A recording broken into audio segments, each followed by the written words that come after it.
The city came a-calling, and thousands upon thousands answered, some with more athletic strategies than others. I have to get the nicotine fix before I go. Is this the most important pre-race pit stop? Exactly, yes.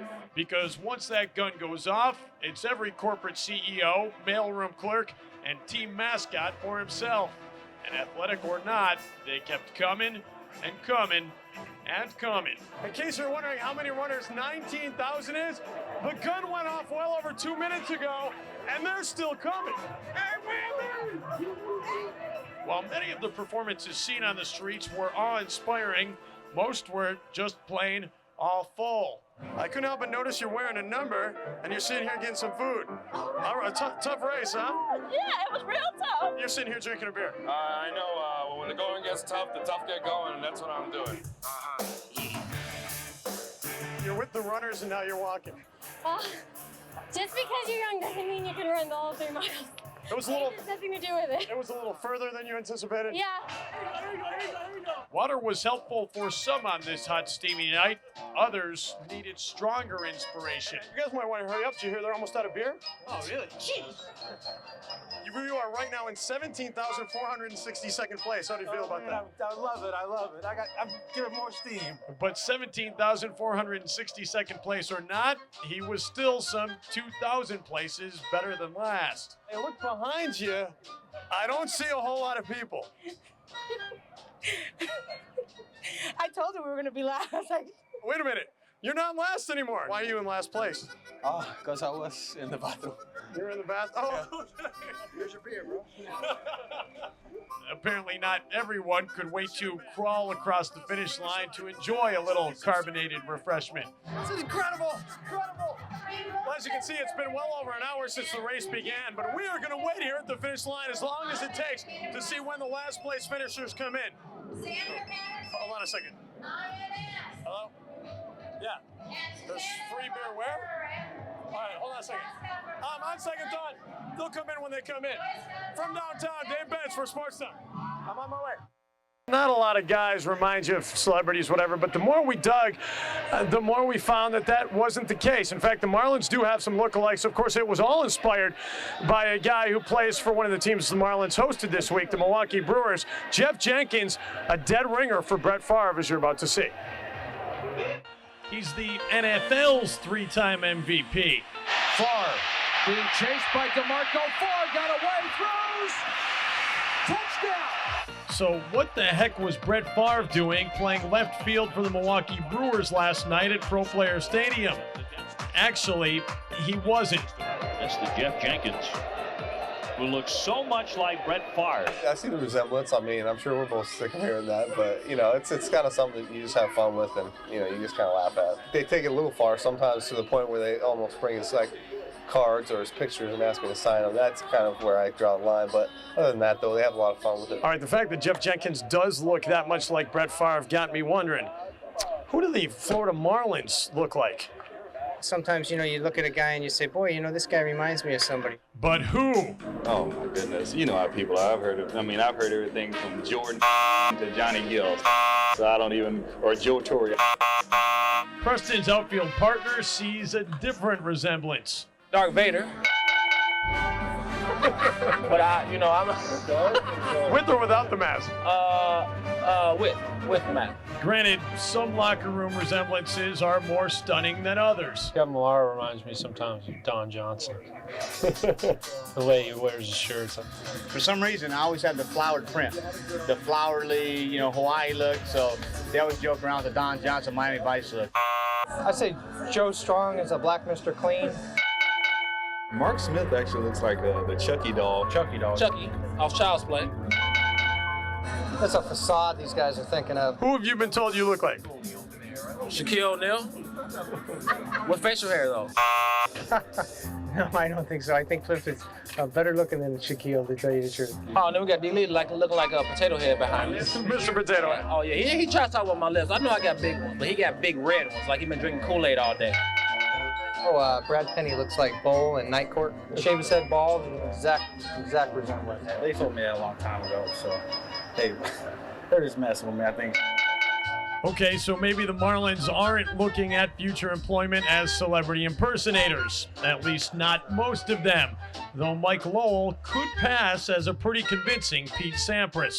Actually, I went to a Boston market once, and this old lady came up to me and said, "Excuse me, young man, are you the tennis player?" So I started laughing. My buddy next to him looked right in her face and said, "Why, yes, he is." So I gotta let my hair grow out a little bit because he keeps his hair long, so I keep mine short. But that's I've heard it, yeah.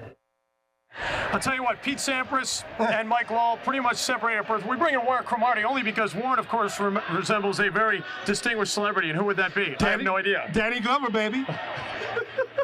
I don't know. Danny Glover, Sidney Poitier. I don't know. Growing up, I heard Ralph Macchio, the Karate Kid, personally. Ralph Macchio? But anyway, hey, we digress. We're going to be back with the Crow coming up in the next segment. Also coming up after this timeout, we're going to have a little bit of festivities for Sammy Sosa today. He was honored in downtown Miami. We'll tell you all about it coming up after this timeout. Free swing on. Hey, thanks a lot, guys. Joined now by Don King. Don, first thing, you always add a little color to these events. This is a great event. This is something that that we have to have the coloration because you really don't need it. It's an explosion, man. This is something that I think that Picasso would be proud of. You know what I mean? Because this is art that really is great. And when you have two great fighters like this here, the street science as a boxing art, it is personified. This is going to be a great fight. Really and truly, to everybody in your viewing audience, God bless you and God bless America, but watch this fight. It's a momentous occasion. It's going to happen September 18th in Las Vegas at the Mandalay Bay Hotel when Tito Trinidad, undefeated, meets Oscar De La Hoya, undefeated. Tito, 35 and... Man, what is this guy talking about? Does he ever shut up? You know, I'm kind of thirsty. I could go for a soda. De La Hoya. Always the promoter. Hey, Don, on the serious side, how important is a fight like this to go off without a hitch when you look at what has happened recently with the Lennox Lewis fight and such?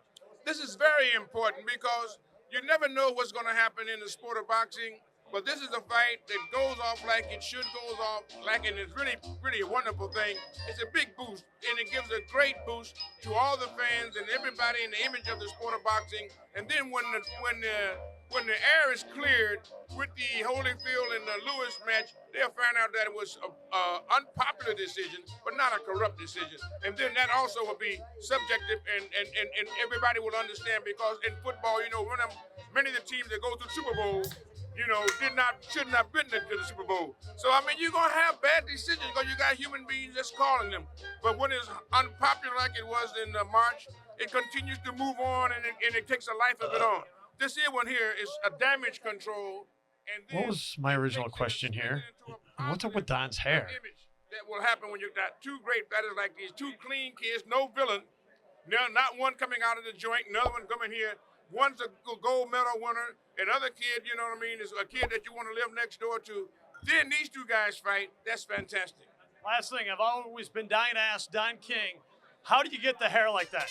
It's an aura from God. It's something that has been with me, and as long as I consider taking a 2x4 out of my eye before I take the splint out of my brother's eye, it will continue to ascend to the heavens. But the day that I allow my vanity and ego to possess me to such a state that I think the world rests and reside in me, that is the day that my star will cascade to the earth precipitously. No more Don King. So it's like Samson and Delilah. All right, thanks a lot. There's nobody else like him, Don King. Let's head back to the studio.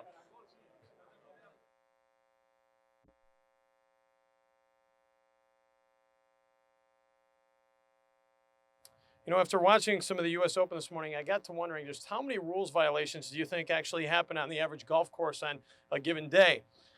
I decided it's time to find out. Just call me the Golf Police.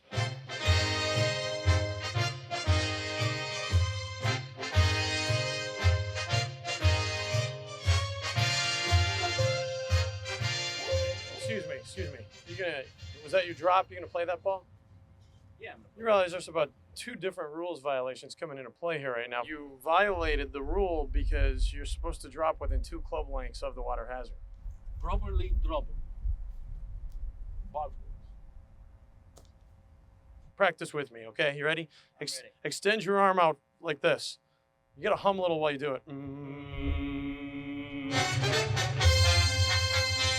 Here, we gotta talk to you about what you did on that last putting green. Now, you changed your ball but you didn't properly mark it. You were aware that that was a rules violation. Yes, I was. Now, do you know what the penalty for that is? 2-stroke penalty. It is 2 strokes. Well, congratulations. You've just earned 2 strokes added to your scorecard. You're violating the rules by having 3 players in this cart. You mind if I check your bag and make sure that it's up to specs? You can check. I don't think it is.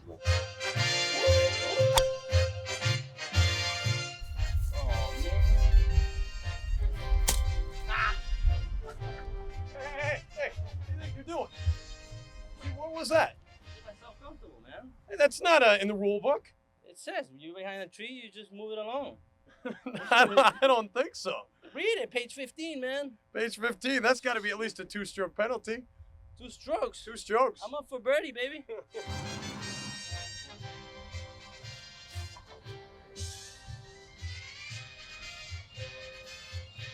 When in Rome. Dave Benz for Sports Town.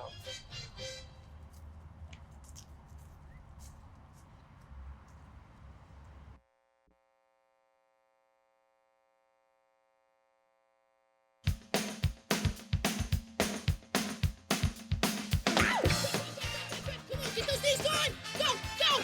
13, 14, 15. These guys might want to consider a new travel agent. Come on, T. Come on, T.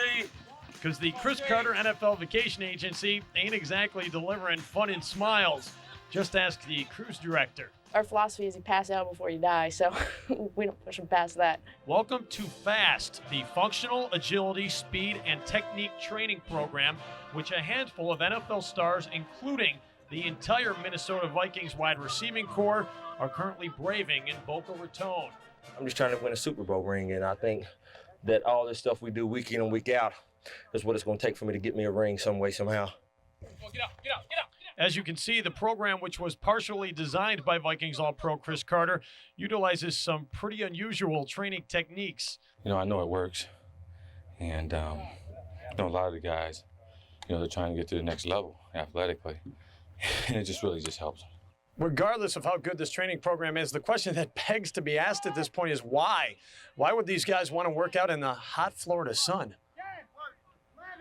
You know, if you can try to use the heat as your friend, you know, the number one reason why we're here is because it's where I live. It's nice, you know, just to live down here, but a lot of our training camps are hot weather, but it's not as humid as it is down in Florida. So this helps you with your lung, get the oxygen in your lungs and your recovery rate. Because when I go back up to training camp every year, it doesn't seem like it's not as bad. If you can work out down here, you can work out anywhere, and it really gets your mental. We get the picture. And if the rest of the NFL was smart, they would too.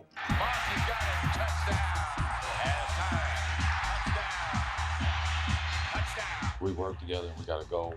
We realize what it's going to take, one another pushing each other to get there. And that's what we're trying to do. You know, other guys is sleeping in, getting up 11, 12 o'clock. We're out here 8 o'clock, 8:30 in the morning when the sun just coming over the horizon. We're getting out here to work. We're putting it together. Hopefully we got a lot of Vikings down here. No, I wish the best for these other guys, but hopefully with the Vikes, we just take it as far as we want to go. Which right about now is anywhere but Boca Raton. Everybody need a post stretch? I need a post bath.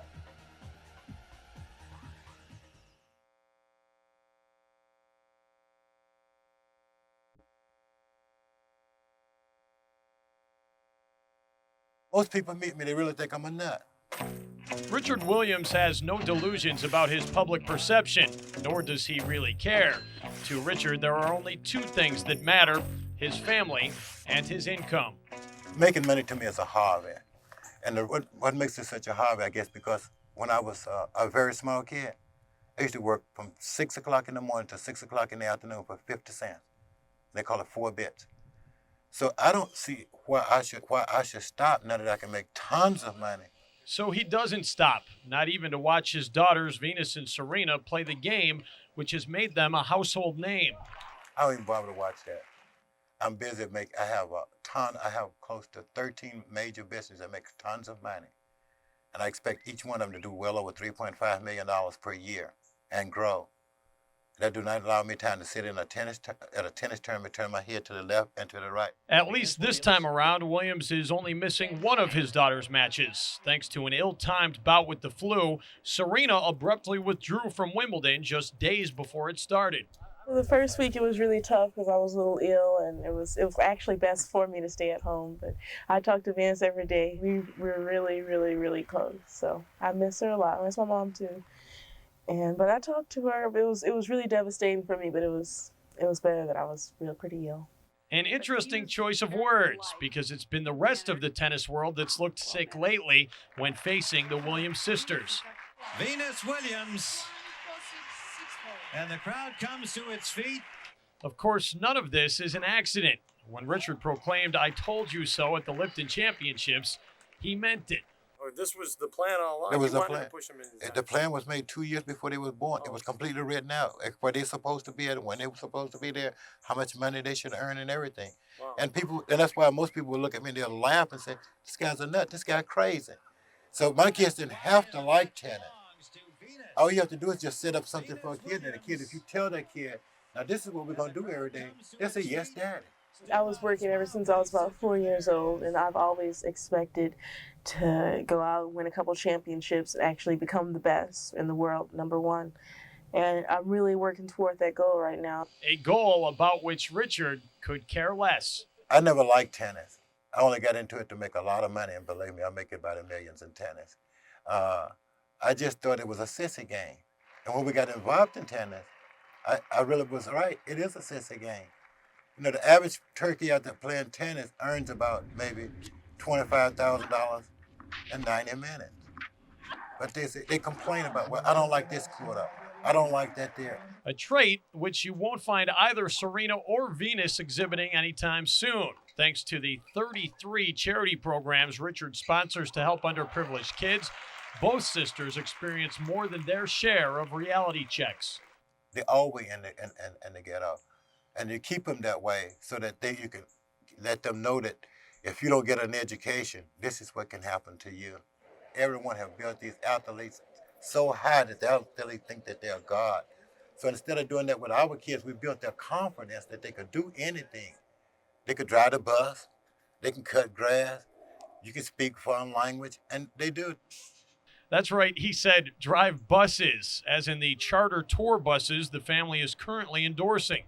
I think keeps me grounded and relaxed, and it's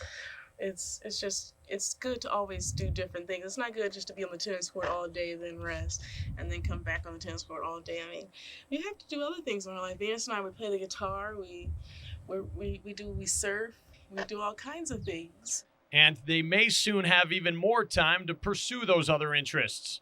Venus' contract expires this year. And my wife and I are actually trying to get her to retire at 19. She has more money than she ever spent in a lifetime. We'd love to see her go back to school and really get a college degree now. In fact, both daughters will be enrolling in college this October. But retirement? Well, he just says it, and I'm like, okay, Dave, I'll think about it. But Richard's retirement wishes might not be as crazy as they initially sound.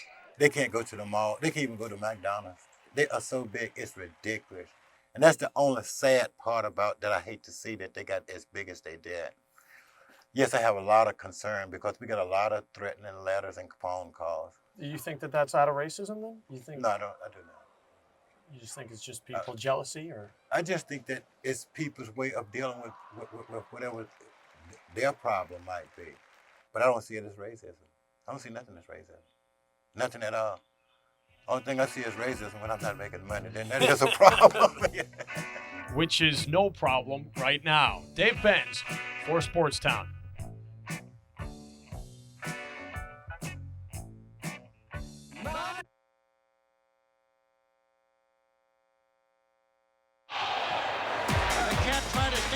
Again, just go for the kicks in. Oh, that's his move. That's one of his moves.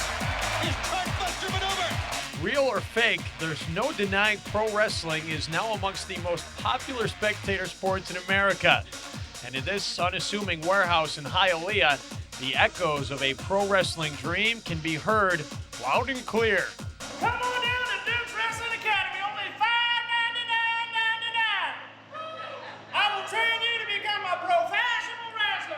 Meet the ever-charismatic Duke the Dumpster.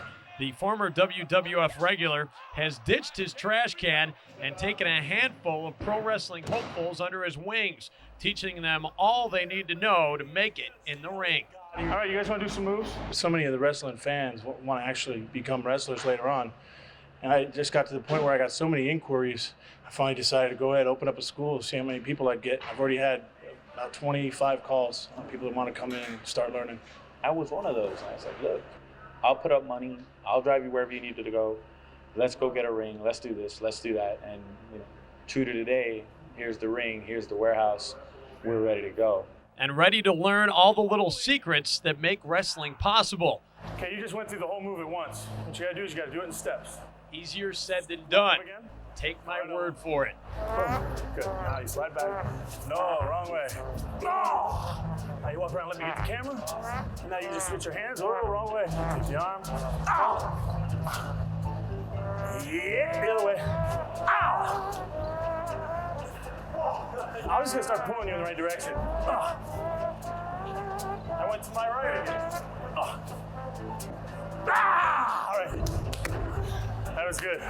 It is not very easy. It is a lot tougher than what I expected. I mean, people think, oh, it's fake, it's just acting. When you try it on this is not that soft. So the first 2 weeks, learning the falls, learning some basic maneuvers, you get a lot of bumps and bruises. And I actually get a few guys that quit, but once you get past that point and your body gets used to it, it becomes very addictive and you get crazy and you never want to get out of the ring. That's not to say everyone who comes to Duke deserves a place in the ring.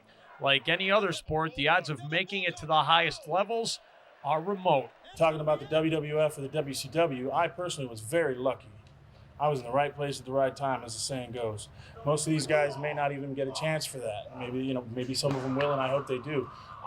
My job is to prepare them as best as I can for that moment if it ever does come. I know it's tough. I know I might not make it, and if I don't, so be it. But at least I gave it a go. I gave it a go with no questions, no bones, and no fear. Amen to that. Watch out, WWF. Here I come. I quit. Dave Benz for Sports Town.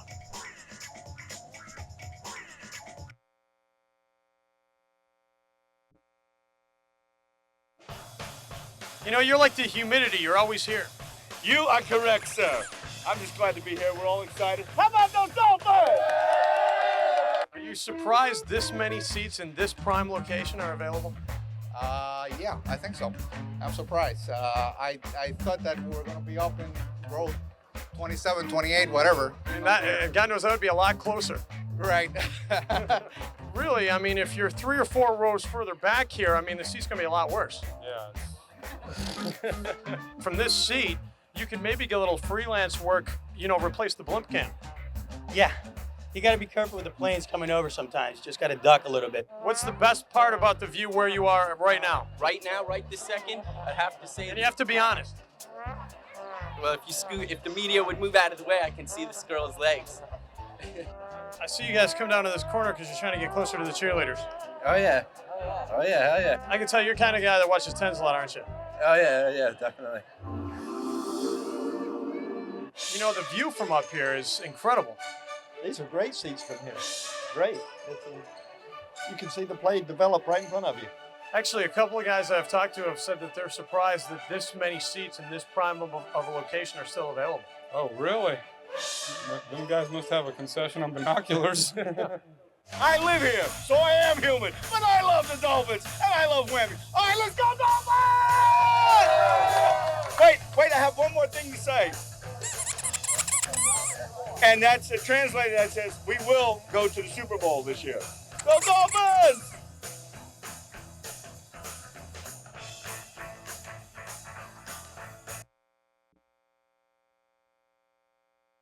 Let it snow, let it snow, let it snow. Snow in Miami? I think not. But hey, who needs my nature anyway? Certainly not diehard winter sports enthusiasts. You're on the snow. You're standing there. Excellent. Welcome to Mount Glen, aka the ski capital of South Florida. with a variable speed deck, we can change your speed so that you'll go faster. And while it may look modest, this treadmill-based ski simulator is closer to the real thing than you might think. It's actually easier for somebody on snow once they get there. I've talked to probably 30 people that have taken a lesson here and then gone out, and it's skiers and snowboarders that go out, and like I said, they miss the beginner class because their instructor says, "I thought you didn't know how to snowboard." So, well, we snowboarded once at Peter Glen, and it was inside on a carpet, and the guy says, "Out you go to the intermediate class." And the instructors say anyone can learn, even schleps like yours truly. And down, okay, go ahead. Actually, you never want to go more than that. What you're going to want to do is you want to go, the furthest part you're going to go to is parallel. Now it's going to feel a little bit unnatural. Hey, look, you're skiing. All right? All right. Hey now, you're an all-star. Get your game on, go play. Hey now, you're a rock star. Get the show on, get paid. You really feel it in your legs. It'll cook your legs. It's phenomenal to keep you in shape. 40 minutes on this deck is literally like skiing a half day on the mountain because you don't have the lift to take you up the hill, so there is no break on it. So you will burn a lot of calories on this, a tremendous amount. And for those of you not quite ready to slap on the skis or snowboards, fear not. Mount Glen also offers sledding. Dave Benz for Sports Town.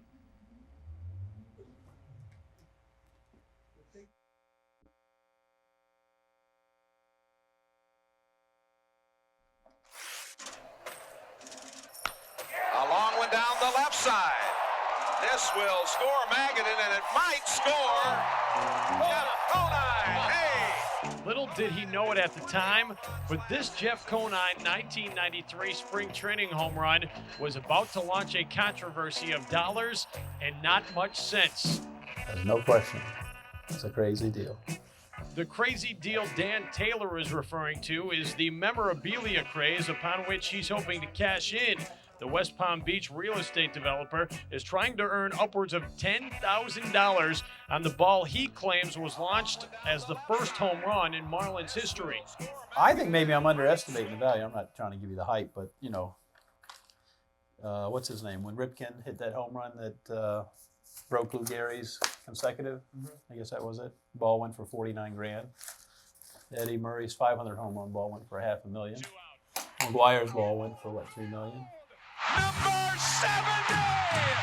70 is one thing, but a Conine spring training bomb? It was shocking, I guess, when McGuire's ball went for $3.5 million, I guess the guy thought he could get at least something with 5 figures, maybe, I don't know. I don't know what he was thinking. Nor do memorabilia experts. Spring training stats don't count for anything other than the fact that it makes history as the first ever, sort of like the first pitch ever. But spring training and the regular season are, two different animals. If you're wearing a buyer's hat or a seller's hat, you got a different perspective, I think. They had the uniforms on. It was a game, so that's basically how I look at it. But how do the Marlins look at it? Hit hard in the left center field. Bonds on the move, going back, looking up, and we are tied at 3. The team's media guide lists Benito Santiago as the offer of the team's first home run. And while the organization initially did express some interest in obtaining the Conine ball, they got cold feet as soon as it was taken off stadium grounds. There's no specific mark on any ball because it's just a regular game ball. And the only time they ever make any specific marks are when McGuire was chasing and Sammy were chasing the home run record, they had some infrared markings on the ball. How do you prove that it's a game ball? You can take an official ball, take it out in the street, scuff it up, and say that it's a game ball. There's no way, unless you have the certification from somebody out the ballpark that day, there's no way to prove it. Not that Taylor hasn't tried. Here's an affidavit. Since obtaining the ball from a fan in '93, Taylor's gotten it signed and had sworn affidavits registered to reinforce its authenticity. Documentation which he feels should be enough to pump up the ball's value. Well, I've been told by some guys, possibly 6 figures, maybe. It might be a long shot, but maybe. What's the best offer that you've turned down? 10,000. 10,000. So you've had that on the table? And Yeah. said no. Yeah. Had it on the table. right after it was hit. I think he had some offers back then that he should have cashed in on, but now it's a bad news item now. If this guy was offered $10,000 and he didn't take it, I might have to say shame on him.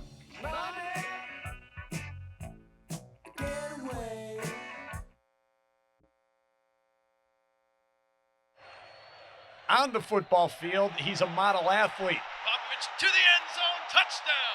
Off of it, he's simply a model.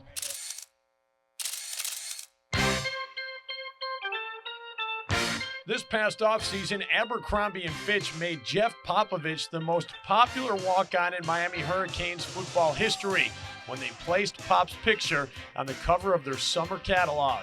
We're asking, hey, how'd you do that, man? How'd you pull that stuff, But I guess it's like a family thing. He knows the mother of the guy that runs the production for that. They know somehow that he knows the kid's mother, so he kind of snuck in there on the slide. My brother, he roomed with a guy in graduate school, and his mom was a casting director for the photographer. And so she took our pictures and was kind of like, you might like your look. And they called us back a few months later and, said they wanted to use us. And since then, I've gotten a lot of slack for it, but it was a good time. It was fun. Now Jeff and his brother Doug can be seen in catalogs, on shopping bags, and in stores throughout the country. But Pop's not letting his stardom get to his head. He's too busy. In addition to modeling and football, he holds 2 track and field records and has 3 times been named a GTE Academic All-American as a biomedical engineering major. We call him the model Popovich. He does everything perfect. He's got abs of steel, all that stuff. Coach Moffitt making some jokes about, people want to interview me or anything like that. They got to pay me. They got to see my agent. They got to do stuff like that. So I've been getting a hard time from it, but it's all fun. I always see him on TV and stuff, and, it's good. We're happy for Jeff, doing that stuff, but he knows when he's out here, he can't be looking good. It should be a while before Pop's teammates have any new ammunition to use against him. He's temporarily placed his modeling career on hold, not only because he wants to concentrate on the upcoming season, but also because Abercrombie & Fitch doesn't like the way his body looks during football season. It's definitely 2 different bodies. I mean, it's, one, you got to modeling, you got to run every day, just long conditioning, to really trim down. And football, you're trying to put on weight, you just all speed work. You don't want to, slice everything up and trim down real too much. And so it's 2 different things. But basically, my focus is on football. And if modeling came around after football's over, that's something I deal with then. But, right now it's, if someone wants to use me, in a picture, they can take me how I am now. But, it's my senior year, and that's my one focus. A smart decision. After all, he'll look much better in those modeling photos wearing a national championship ring. Dave Benz, 4 Sports Down.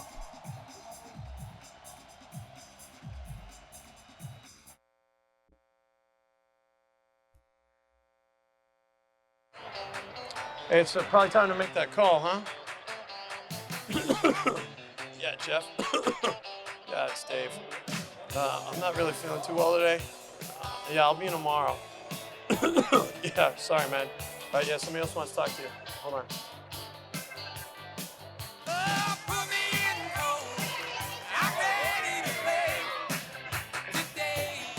All right, how many people here by a show of hands called in sick to work to be here?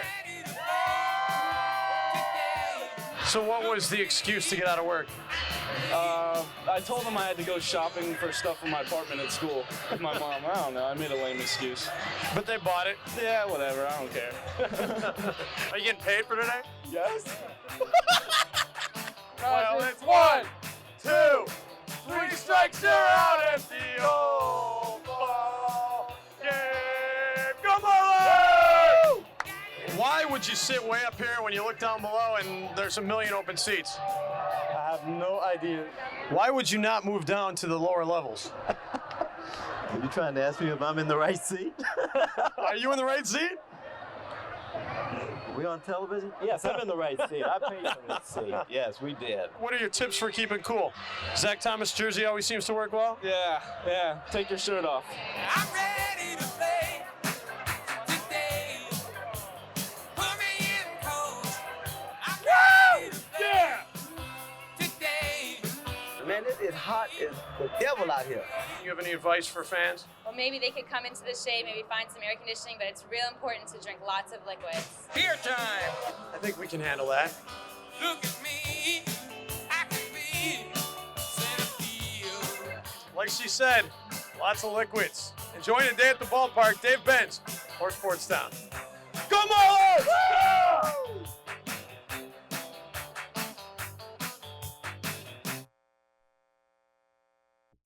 The name is the same, but the game, well, when you're Gary Nicklaus, son of Jack Nicklaus, as in that Jack Nicklaus, you just hope the game can be half as good. It's hard to compare me or anybody to him. I mean, he's won so many tournaments and been so good for so long that there's really nothing to compare. Obviously, I don't believe that myself or anybody will ever match his record, but just come out here and do what I feel I'm happy with myself.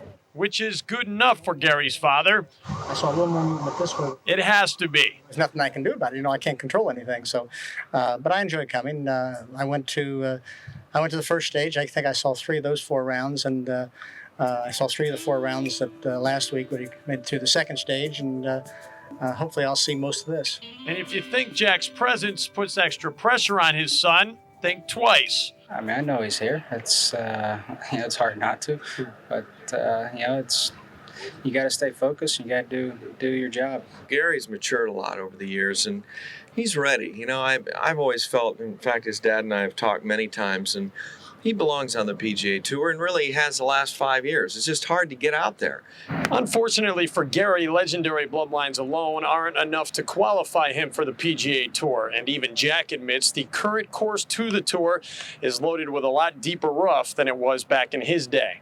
We didn't have qualifying schools. We didn't have anything. We didn't even have full fields. The winter tournaments is the only place you had to qualify to get in. And once they start going into the spring and summer, all the guys went back to their club jobs, and you know they never filled something.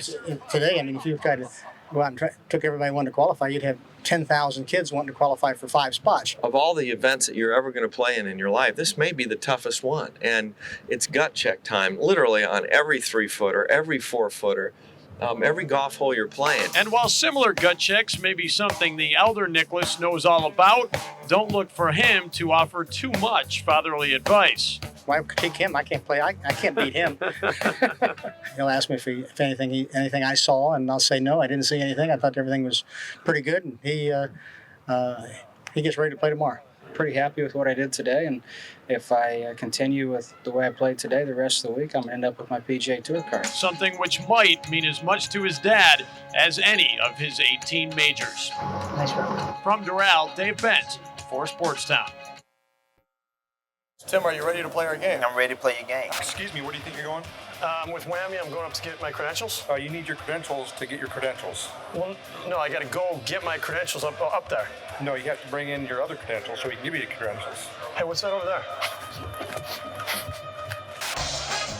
We're going to go ask A-Rod how much money he's got in his wallet. What would you figure an over-under figure might be? I really doesn't have more than $1,000. I say it's more. Much less. Hey, finally, tonight it is Wednesday, which here in the town means a little wrestling. And I thought it might be fun to intro Jimmy V's wrestling report in true WWF fashion. So don't you dare touch that remote. I'm going to get up out of this chair, drive to your house, and rip your guts out. Here's Jimmy V. The Sooners' Orange Bowl victory finished a 13-0 perfect season and earned them an undisputed national title. But it did leave the Miami Hurricanes wondering what if they'd been the team to get a shot at Oklahoma. Does this deal make the Heat a better team in the season ahead? Only time will tell. Riley may have taken the first shot in the building, but who's going to take the first shot in the game? The players know who the early odds are on. I put money on Tim Hardaway. He's right. Make sure you tune into Sports Town each and every Friday to catch the Mascot Olympics.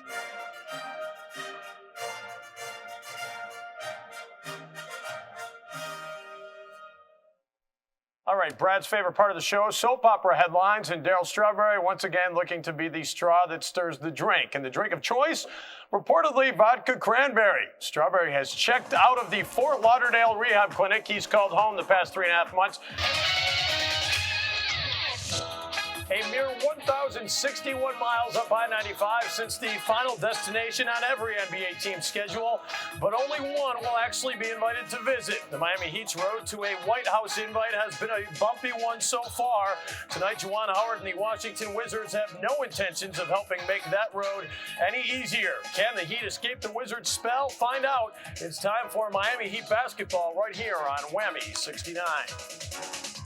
Good evening, everybody. Dave Benz along with you from our WAMI-69 studios. Glad you could be with us for Miami Heat basketball. We'll take you up to Washington to set the scene for tonight's matchup in just a bit. And as we throw it upstairs to Joe Angel and Tommy Hutton, guys, despite the 0-1 mark, Chuck Smith has not pitched poorly in a Marlins uniform. We welcome Sam Madison, all-pro quarterback from the Miami Dolphins. Hey, man, I appreciate that. First thing, happy holidays. How'd your Christmas go? Oh, man, it went great, man. Couldn't be better. Had to be happy because the Dolphins are in the playoffs. Oh, yeah, definitely. Although you guys didn't exactly lock this thing up the way everybody had hoped you would. Oh, yeah, we didn't do it. But, one thing about it, we're in now. And in case you got up for a refreshment, missed a play, here's a look at what transpired in the first half. Hey, some WAMI-69 fans making the trek out to Sacramento. The Heat got out of the gate quickly. Timmy Hardaway to Brian Grant, and Timmy Hardaway to Anthony Mason. Hardaway 5 assists in the first half. He also filled it up on his own. The 3 there. The Heat opened up with a 19-4 lead. Then more from the Heat. Eddie Jones buries 3 of his 14. The Heat by 25 at the end of one. Second quarter, though, John Barry off the bench heating up. He had 11 in the first half. That was his only 3. The Heat lead down to 14. Then Bobby Jackson drives the lane, gets the tough layup to go. The Heat lead down to 8. Bobby Jackson with 10 points off the bench. And that's going to do it from the WAMI studios. We will send you out to Pro Player Stadium. Joe Angel and Tommy Hutton to have the call. The Marlins and the Padres coming up here on WAMI-69. Of course, no K's. FSU pep rally would be complete without the old Seminole. Time to do a number on this.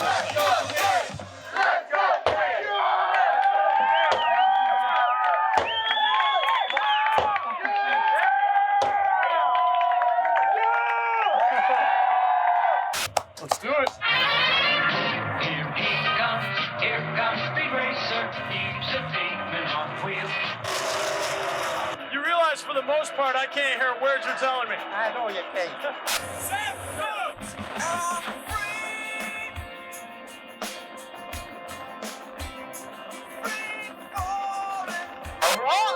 Which planet is the biggest in the solar system? I want to take my $250,000. You're just gonna go home with your 250? Yeah. The crowd's saying no. Okay. I don't have nothing left? You got no lifelines. Wow. How many seconds I have? It's winding down. Okay, D. D Jupiter? Yes. He's amazing. It's all right. They told us in the media center that maybe if we came here, we could get a golf cart to go around the course.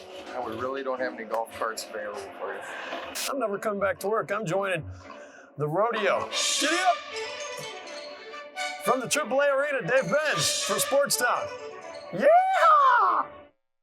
The name is the same, but the game, well, when you're Gary Nicklaus, son of Jack Nicklaus, as in that Jack Nicklaus, you just hope the game can be half as good. It's hard to compare me or anybody to him.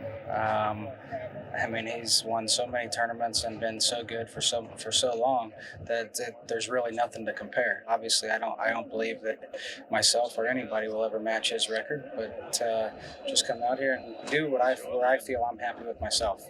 Which is good enough for Gary's father. I saw a little more with this one. It has to be. There's nothing I can do about it. I can't control anything. So, but I enjoy coming. I went to the first stage. I think I saw 3 of those 4 rounds, and I saw 3 of the 4 rounds that last week when he made it to the second stage, and hopefully I'll see most of this. And if you think Jack's presence puts extra pressure on his son, think twice. I know he's here. It's it's hard not to, but it's you got to stay focused. You got to do your job. Gary's matured a lot over the years, and he's ready. I've always felt, in fact, his dad and I have talked many times, and he belongs on the PGA Tour and really has the last 5 years. It's just hard to get out there. Unfortunately for Gary, legendary bloodlines alone aren't enough to qualify him for the PGA Tour. And even Jack admits the current course to the Tour is loaded with a lot deeper rough than it was back in his day. We didn't have qualifying schools. We didn't even have full fields. The winter tournaments is the only place you had to qualify to get in. And once they start going into the spring and summer, all the guys went back to their club jobs, and they never filled it. So today, if you try to go out and took everybody wanting to qualify, you'd have 10,000 kids wanting to qualify for 5 spots. Of all the events that you're ever going to play in your life, this may be the toughest one. And it's gut check time, literally on every 3-footer, every 4-footer, every golf hole you're playing. And while similar gut checks may be something the elder Nicholas knows all about, don't look for him to offer too much fatherly advice. Why take him? I can't play. I can't beat him.